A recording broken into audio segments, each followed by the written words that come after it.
Everyone, welcome to genius mentors. My name is Simran Sehgal.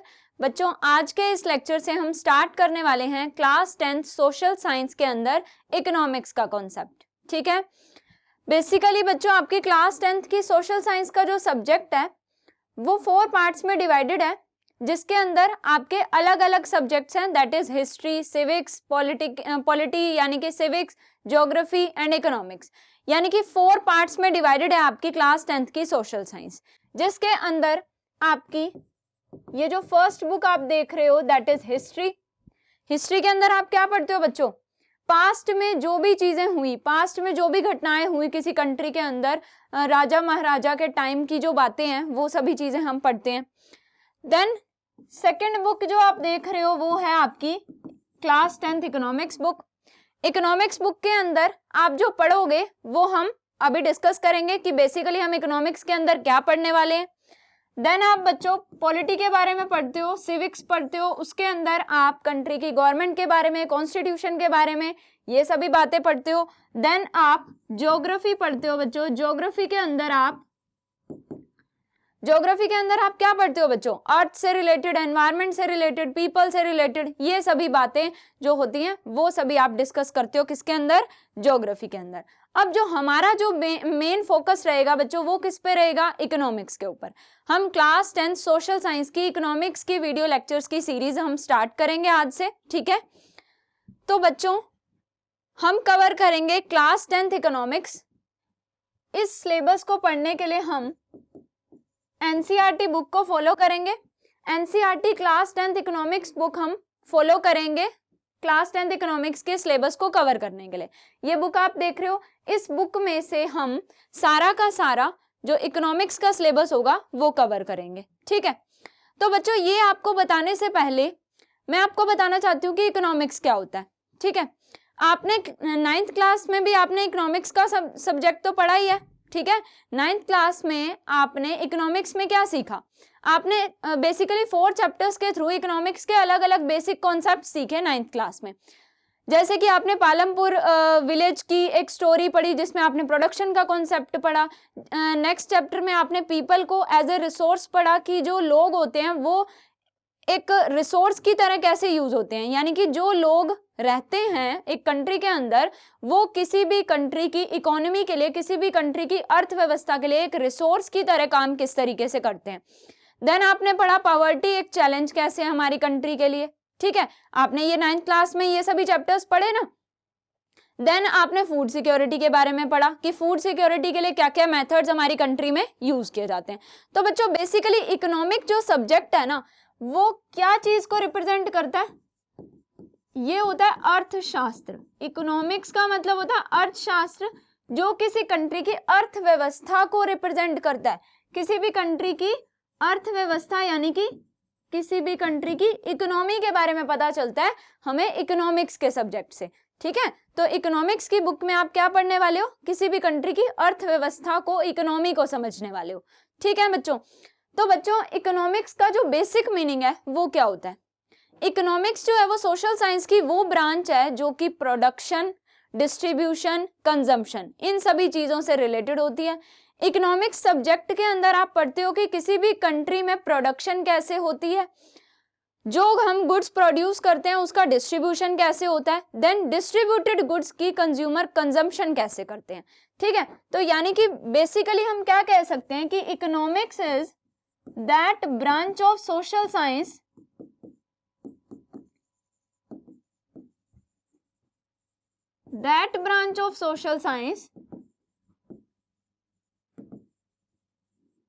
which is related to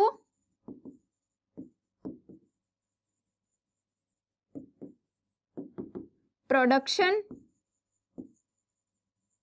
कि एक country में goods produce कैसे होते हैं, देन जो गुड्स प्रोड्यूस होते हैं उसका डिस्ट्रीब्यूशन कैसे होता है, डिस्ट्रीब्यूशन के लिए क्या क्या मीडियम्स यूज किए जाते हैं। ठीक है, किन किन तरीकों से प्रोड्यूस्ड गुड्स मैन्युफैक्चरिंग प्लेस से कंजम्पशन प्लेस तक डिस्ट्रीब्यूट किए जाते हैं, एंड देन जब वो कंज्यूमर तक पहुंच जाते हैं तो उनकी कंजम्पशन कैसे होती है। ठीक है, तो बेसिकली इन 3 बातों से रिलेटेड होती है इकोनॉमिक्स। ठीक है। तो इकोनॉमिक्स में हमें किसी भी कंट्री की इकोनॉमी के बारे में पता चलता है, यानी कि किसी भी कंट्री के अंदर ये तीन जो चीजें होती हैं, ये तीन काम होते हैं, ये किस तरीके से होते हैं, इसके बारे में पता चलता है। ठीक है। तो यानी कि इकोनॉमिक्स में आप ये पढ़ते हो कि एक कंट्री में इनकम अर्न करने के लिए, इनकम यानी कि मनी अर्न करने के लिए एक कंट्री में क्या क्या काम किया जाता है, एक कंट्री में वेल्थ कैसे जनरेट होती है, एक कंट्री में इनकम, लोग इनकम कमाने के लिए क्या क्या काम करते हैं, ये सभी चीजें हम पढ़ते हैं इकोनॉमिक्स के अंदर। ठीक है। तो इकोनॉमिक्स के अंदर बेसिकली पैसों से रिलेटेड, पैसा कमाने से रिलेटेड लोग जो अलग अलग काम करते हैं उन सभी को हम पढ़ते हैं किसके अंदर, इकोनॉमिक्स के अंदर। क्योंकि इकोनॉमिक्स से हमें किसी भी कंट्री की अर्थव्यवस्था के बारे में पता चलता है।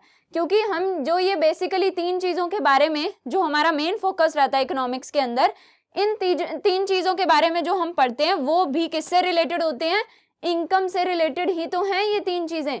क्योंकि जितने भी हम काम करते हैं इकोनॉमिक्स के अंदर, इकोनॉमिक्स बेसिकली किससे रिलेटेड है, प्रोडक्शन, डिस्ट्रीब्यूशन, कंजम्पशन। तो हम जितने भी काम करते हैं वो पैसा कमाने से रिलेटेड ही तो करते हैं। तो इकोनॉमिक्स में हमें ये पता चलता है कि एक कंट्री में लोग इनकम कैसे कमाते हैं, किस तरीके से एक कंट्री में वेल्थ जनरेट होती है, एक कंट्री के लोग पैसा कैसे कमाते हैं, एक सेक्टर से दूसरे सेक्टर में वेल्थ जो है वो कैसे ट्रांसफर होती है, मनी कैसे अर्न की जाती है। ठीक है। तो आपको बेसिकली इकोनॉमिक्स का मीनिंग समझ आ गया। आप 9th क्लास से इकोनॉमिक्स को पढ़ते आ रहे हो, 9th क्लास में भी आपने इकोनॉमिक्स पढ़ा, उससे आपको इकोनॉमिक्स के कुछ बेसिक कॉन्सेप्ट्स के बारे में पता चला, जैसे कि प्रोडक्शन क्या होती है। आपने 9th क्लास में पढ़ा होगा कि प्रोडक्शन के लिए हम बेसिकली कुछ फैक्टर्स ऑफ प्रोडक्शन का यूज करते हैं। मींस किसी भी कंट्री में कुछ भी प्रोड्यूस करना है तो आप कुछ फैक्टर्स ऑफ प्रोडक्शन लेके चलते हो, उनके बारे में आपने पढ़ा। तो बेसिकली आपने 4 फैक्टर्स के बारे में पढ़ा होगा बच्चों 9th क्लास में, कि इकोनॉमिक्स में प्रोडक्शन करने के लिए बेसिकली 4 फैक्टर्स का यूज किया जाता है, जैसे कि land, labour, physical capital, human capital. आपने ये सब पढ़ा होगा। तो यानी कि आपने 9th क्लास में भी इकोनॉमिक्स के कुछ कॉन्सेप्ट्स पढ़े हैं।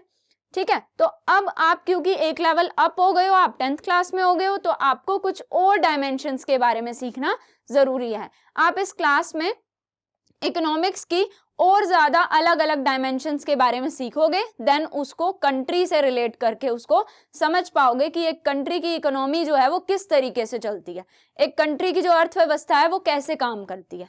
ठीक है। तो देखो बच्चों, क्लास 10th इकोनॉमिक्स की जो हमारी बुक रहेगी दैट इज एनसीईआरटी बुक। इस एनसीईआरटी बुक में से हम अपना सारा का सारा सिलेबस जो भी हम डिस्कस करेंगे, ये सारा सिलेबस हम इस एनसीईआरटी बुक से कवर करेंगे बच्चों। तो आपको अपनी एनसीईआरटी बुक ओपन करनी है जब आप लेक्चर देखोगे, साथ के साथ आपको अपनी एनसीईआरटी बुक भी ओपन करनी है। आप अपनी नोटबुक और पेन भी लेकर बैठोगे, अपनी एनसीईआरटी बुक भी लेकर बैठोगे। हम लाइन टू लाइन सारे के सारे चैप्टर्स इस एनसीईआरटी बुक से कवर करेंगे, क्योंकि आपके एग्जाम में जितना भी पोर्शन आएगा वो एनसीईआरटी बुक से ही आएगा बच्चों। ठीक है। तो हम line to line each and every topic को डिटेल में पढ़ेंगे एनसीईआरटी बुक में से। आप साथ के साथ अपनी एनसीईआरटी बुक से उस टॉपिक को रिवाइज करोगे जो हम कराएंगे आपको। ठीक है। और साथ ही जो एक्स्ट्रा इंफॉर्मेशन होगी वो आप अपनी नोटबुक में नोट डाउन करोगे। ठीक है। जो भी एक्स्ट्रा पॉइंट मैं आपको बताऊंगी, किसी चीज का मीनिंग आपको बताऊंगी, तो वो आपने नोट डाउन भी करना है नोटबुक में। ठीक है। क्लियर। अब हम एक बार ओवरव्यू ले लेते हैं कि इस पूरी बुक के अंदर, इकोनॉमिक्स की बुक के अंदर, क्लास 10th इकोनॉमिक्स में आपका सिलेबस क्या क्या है। ठीक है। देन हम अपने चैप्टर पे आएंगे। ठीक है ना। तो बच्चों, क्लास 10th इकोनॉमिक्स का जो सिलेबस है उसके अंदर बेसिकली 5 चैप्टर्स हैं। Entire syllabus is divided in 5 chapters. First chapter किससे रिलेटेड है बच्चों, डेवलपमेंट से रिलेटेड। फर्स्ट चैप्टर में हम डेवलपमेंट पढ़ेंगे कि डेवलपमेंट क्या होती है। ठीक है। अब डेवलपमेंट क्या होती है, अलग अलग पर्सन के पॉइंट ऑफ व्यू से डेवलपमेंट अलग अलग है, और हर पर्सन के पॉइंट ऑफ व्यू से डेवलपमेंट क्या है, हर चीज को हम पढ़ेंगे। ठीक है। एक कंट्री की डेवलपमेंट क्या होती है और एक इंडिविजुअल के पॉइंट ऑफ व्यू से डेवलपमेंट क्या होती है, हर तरीके से हम डेवलपमेंट को पढ़ने वाले हैं। सेकेंड चैप्टर में बच्चों हम पढ़ेंगे सेक्टर्स ऑफ इंडियन इकोनॉमी, कि एक जो कंट्री है उस कंट्री की जो अर्थव्यवस्था है, इकोनॉमी है, वो बेसिकली 3 सेक्टर्स में डिवाइडेड होती है। Primary sector, secondary sector, then tertiary. Primary, secondary, tertiary, ये अलग अलग सेक्टर्स होते हैं एक इकोनॉमी के। ठीक है। उन सभी सेक्टर्स के बारे में पढ़ेंगे कि हर सेक्टर के का क्या काम होता है। एक कंट्री की अर्थव्यवस्था के अंदर हर सेक्टर किस तरीके से इंपॉर्टेंट रोल प्ले करता है, एक सेक्टर से दूसरे सेक्टर आपस में किस तरीके से इंटरकनेक्टेड होते हैं। ठीक है, ये सभी चीजें हम पढ़ेंगे चैप्टर 2 के अंदर। देन थर्ड चैप्टर के अंदर हम जो कॉन्सेप्ट सीखेंगे that is money and credit. Money और क्रेडिट के बारे में पढ़ेंगे कि पैसा क्या है, मनी क्या है, किस तरीके से एक कंट्री के अंदर मनी यानी कि पैसा कमाया जाता है। ठीक है, देन क्रेडिट क्या होता है, क्रेडिट का मतलब होता है उधार, कि पैसा क्या है और उधार क्या है, क्रेडिट क्या है। ठीक है, मनी से रिलेटेड जो हमारा टॉपिक रहेगा वो हम चैप्टर 3 के अंदर कवर करेंगे। Then next is chapter 4। Chapter 4 में हम कवर करेंगे बच्चों ग्लोबलाइजेशन एंड इंडियन इकोनॉमी, कि ग्लोबलाइजेशन क्या होता है। ग्लोबलाइजेशन का मतलब होता है कि एक कंट्री से दूसरी कंट्री के बीच में जब फ्री फ्लो होती है गुड्स की, सर्विसेज की, पीपल की, तो वो क्या कहलाता है, ग्लोबलाइजेशन। ग्लोबलाइजेशन का मतलब होता है फ्री फ्लो। ठीक है, free flow of goods, services, people, ये क्या कहलाता है, ये ग्लोबलाइजेशन कहलाता है। तो ग्लोबलाइजेशन हमारी इंडियन इकोनॉमी में किस तरीके से इंपॉर्टेंट रोल प्ले करता है वो हम पढ़ेंगे बच्चों चैप्टर 4 के अंदर। And the last is chapter 5। Chapter 5 में हम पढ़ेंगे कंज्यूमर के राइट्स क्या होते हैं। कंज्यूमर मीन्स वो पर्सन जो कि हमारी प्रोड्यूस्ड गुड्स को कंज्यूम करता है। ठीक है, अगर आप कोई गुड्स परचेज करके आ रहे हो मार्केट से, कुछ भी परचेज करते हो, तो आप क्या हो, कंज्यूमर हो। तो कंज्यूमर के क्या क्या राइट्स होते हैं, मतलब कंज्यूमर को जो अलग अलग टाइप के राइट्स मिले हुए हैं, किसी भी प्रोडक्ट की क्वालिटी चेक करने का, प्राइस जानने का, उस प्रोडक्ट की प्रॉपर जितनी क्वांटिटी उसे रिक्वायर्ड है उतनी क्वांटिटी परचेज करने का, ये अलग अलग राइट्स जो एक कंज्यूमर को मिले हुए हैं एक कंट्री के अंदर, उन सभी राइट्स को हम डिस्कस करेंगे बच्चों चैप्टर नंबर 5 के अंदर। क्लियर? तो आपको इतनी अंडरस्टैंडिंग हो गई कि आप इस पूरे सिलेबस के अंदर कौन कौन से चैप्टर्स पढ़ने वाले हो और वो सभी चैप्टर्स किस किस चीज से रिलेट करेंगे। ठीक है, तो क्लास 9th के अंदर आपने 4 चैप्टर्स पढ़े, उसमें आपने कुछ कॉन्सेप्ट सीखे इकोनॉमी से रिलेटेड। अब आप एक लेवल अप हो गए हो, अब आप 5 चैप्टर्स पढ़ोगे। इन 5 चैप्टर्स से आप एक कंट्री की इकोनॉमी की और भी बेसिक कॉन्सेप्ट सीखोगे और भी अलग अलग डायमेंशंस के बारे में सीखोगे। क्लियर? समझ में आया बच्चों आपको? तो जैसे ही मैं जो जो टॉपिक आपको कराऊंगी, साथ के साथ आपने अपनी एनसीईआरटी बुक जरूर ओपन करनी है, साथ के साथ आपने उस पर्टिकुलर टॉपिक को रिवाइज जरूर करना है। ठीक है, और जो भी एक्स्ट्रा इंफॉर्मेशन मैं आपको बताऊंगी, एक्स्ट्रा टॉपिक्स के बारे में बताऊंगी, वो आपने नोट डाउन कर लेने हैं। ठीक है, ताकि आप इकोनॉमिक के सिलेबस को बहुत ही अच्छे ढंग से रेडी कर सको। क्लियर? अब बात आती है बच्चों, हम अपने चैप्टर पे मूव करते हैं। Class 10th economics chapter 1, first chapter हमने क्या अभी डिस्कस किया था कंटेंट्स के अंदर। फर्स्ट चैप्टर क्या था बच्चों? डेवलपमेंट का चैप्टर। तो आज से हम स्टार्ट करेंगे चैप्टर नंबर 1, डेवलपमेंट। ठीक है, डेवलपमेंट के बारे में पढ़ेंगे। तो बच्चों चैप्टर नंबर 1 के अंदर जो डेवलपमेंट है, ये कॉन्सेप्ट हम बाद में डिस्कस करते हैं। पहले मैं आपको बताती हूँ कि फर्स्ट चैप्टर के अंदर आप पढ़ने क्या क्या वाले हो, मींस क्या क्या टॉपिक्स होंगे जो कि हम इस फर्स्ट चैप्टर के अंदर कवर करेंगे। ठीक है, तो स्टार्ट करते हैं कि क्या क्या कंटेंट्स हम डिस्कस करने वाले हैं फर्स्ट चैप्टर के अंदर। ठीक है, क्योंकि फर्स्ट चैप्टर किससे रिलेटेड है? डेवलपमेंट से रिलेटेड। तो डेवलपमेंट से रिलेटेड जो हमारे कंटेंट्स रहेंगे वो क्या क्या रहेंगे बच्चों? देखो, फर्स्ट टॉपिक जो आप पढ़ोगे that is what development promises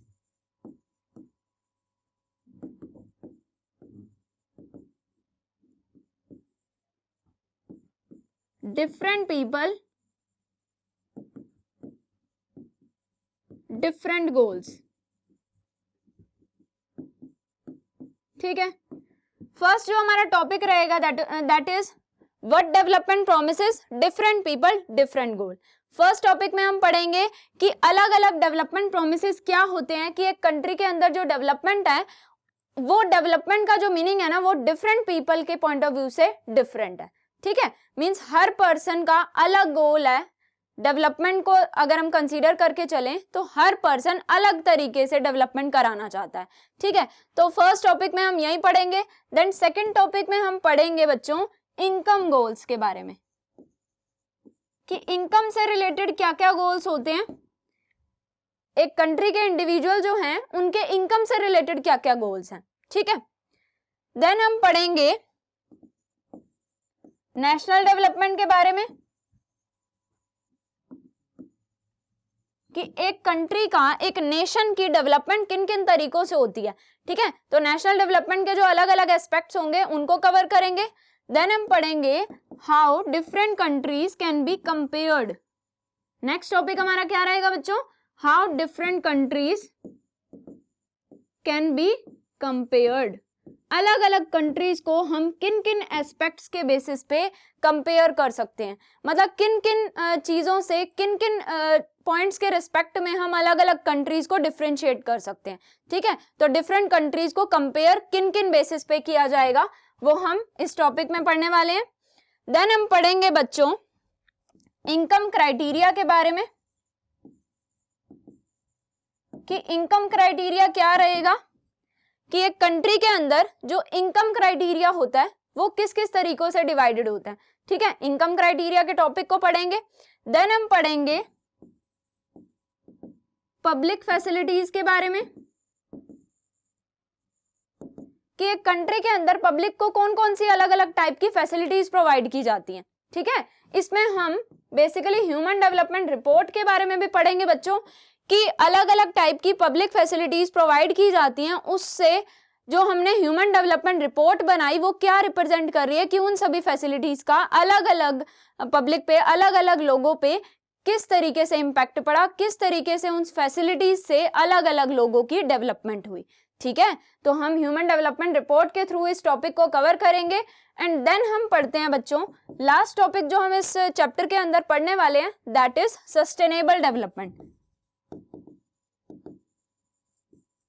sustainable development क्या होती है और डेवलपमेंट किस तरीके से सस्टेन्ड की जा सकती है किसी कंट्री में, वो सभी चीजों को हम कवर करेंगे इस टॉपिक के अंदर, ठीक है। तो बेसिकली बच्चों इस चैप्टर के अंदर जो डेवलपमेंट का हमारा चैप्टर है उसमें आप क्या पढ़ने वाले हो, ये सभी टॉपिक्स जो मैंने आपको अभी बताए ये सभी टॉपिक्स हम कवर करने वाले हैं चैप्टर 1 डेवलपमेंट के अंदर। क्लियर? तो 1 बाय 1 इन सभी टॉपिक्स को हम कवर करेंगे चैप्टर के अंदर। तो अब बात करते हैं चैप्टर 1 की जो मेन थीम है, मेन जो इसका टॉपिक का नेम है दैट इज डेवलपमेंट। क्योंकि चैप्टर 1 के अंदर जितने भी आप टॉपिक्स पढ़ोगे ना वो सभी डेवलपमेंट से ही रिलेट करते हैं।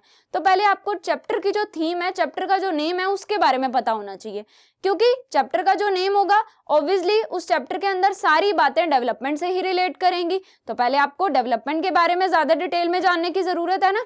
तो बच्चों डेवलपमेंट क्या होती है, डेवलपमेंट का जब हम मीनिंग लेके चलेंगे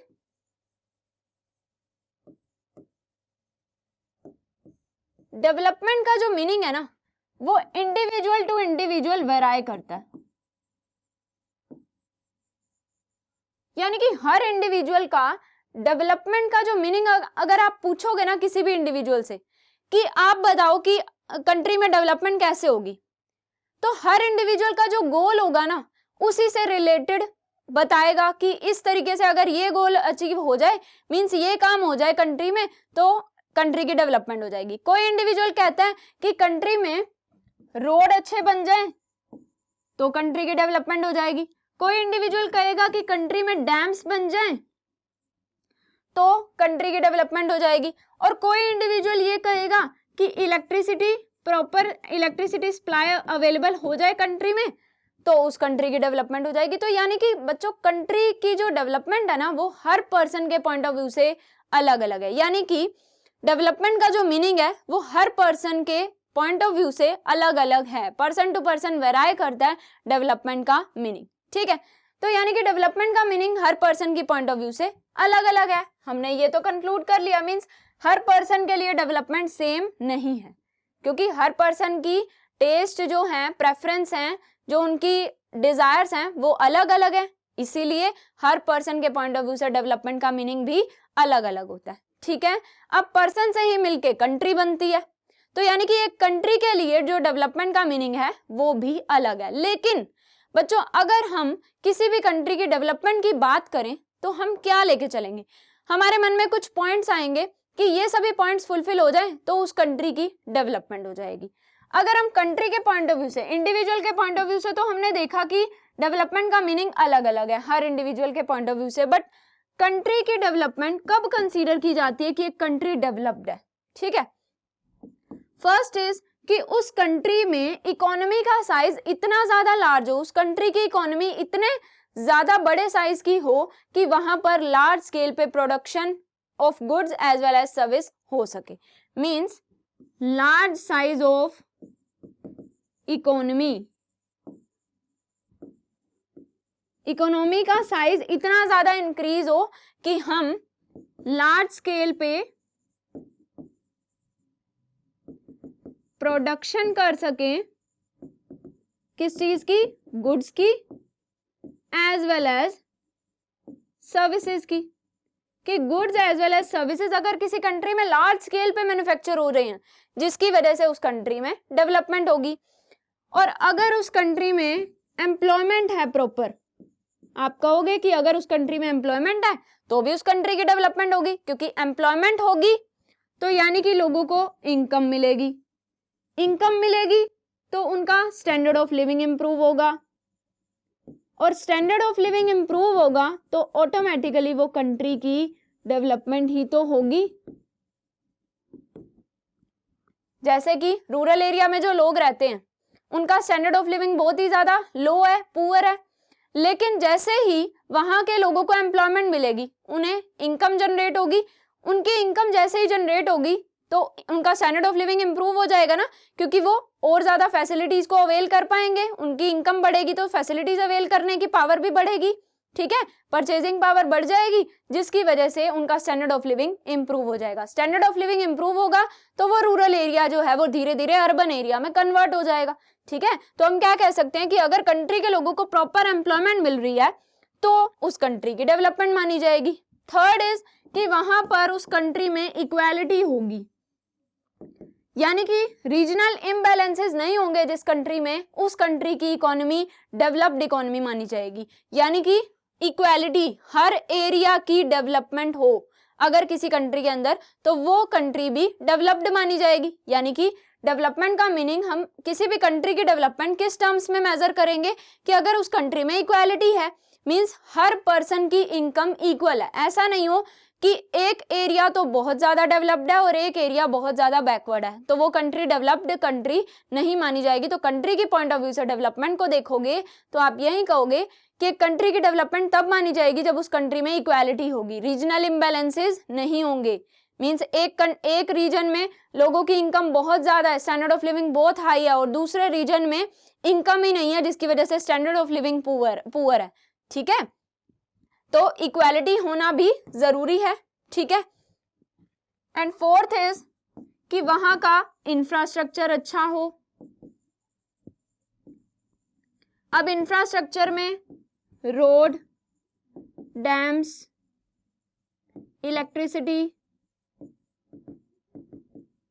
ठीक है, ये सभी चीजें आती हैं। वहां का इंफ्रास्ट्रक्चर अच्छा हो, कंट्री का इंफ्रास्ट्रक्चर अच्छा होगा, कंट्री में रोड्स अच्छे बने होंगे। जैसे कि विलेजेस में आप देखते हो रोड्स अच्छे नहीं होते, बट किसी कंट्री के अंदर अगर रोड्स अच्छे पक्के रोड्स बने हुए हैं, वहां पर इलेक्ट्रिसिटी है, मेडिकल फैसिलिटीज हैं, स्कूल्स हैं, वहां पर ब्रिजेस हैं, डैम्स हैं, ये सभी चीजें अगर किसी कंट्री में हैं, मींस इंफ्रास्ट्रक्चर अच्छा है, तो उस कंट्री की डेवलपमेंट हो गई। यही मानकर चलेंगे ना, तो वो कंट्री डेवलप्ड कंट्री मानी जाएगी। ठीक है, तो बच्चों अगर हम कंट्री के पॉइंट ऑफ व्यू से देखें तो अगर ये सभी चीजें फुलफिल हो रही हैं, ये सभी फैसिलिटीज किसी कंट्री में अवेलेबल हैं, तो वो कंट्री क्या कहलाएगी? डेवलप्ड कहलाएगी। मींस उस कंट्री की हम क्या कह सकते हैं? डेवलपमेंट है, यानी कि इस कंट्री की डेवलपमेंट हो चुकी है क्योंकि इस कंट्री में ये सारी चीजें अवेलेबल हैं। ठीक है, समझ में आया? पीपल के पॉइंट ऑफ व्यू से, कंट्री के पॉइंट ऑफ व्यू से हम डेवलपमेंट का मीनिंग अलग अलग लेके चलेंगे। हर पर्सन के पॉइंट ऑफ व्यू से डेवलपमेंट का मीनिंग अलग अलग होगा। डेवलपमेंट का मीनिंग वेराई करेगा पर्सन टू पर्सन, क्योंकि हर पर्सन क्या कहेगा, एक पर्टिकुलर पर्सन का जो गोल है, एक पर्टिकुलर पर्सन क्या कहेगा कि इलेक्ट्रिसिटी नहीं आती हमारे घर में, क्या गोल है हमारा कि कॉन्टिन्यूसली 24 आवर्स हमें इलेक्ट्रिसिटी मिल जाएगी तो यानी कि कंट्री की डेवलपमेंट हो जाएगी, ठीक है।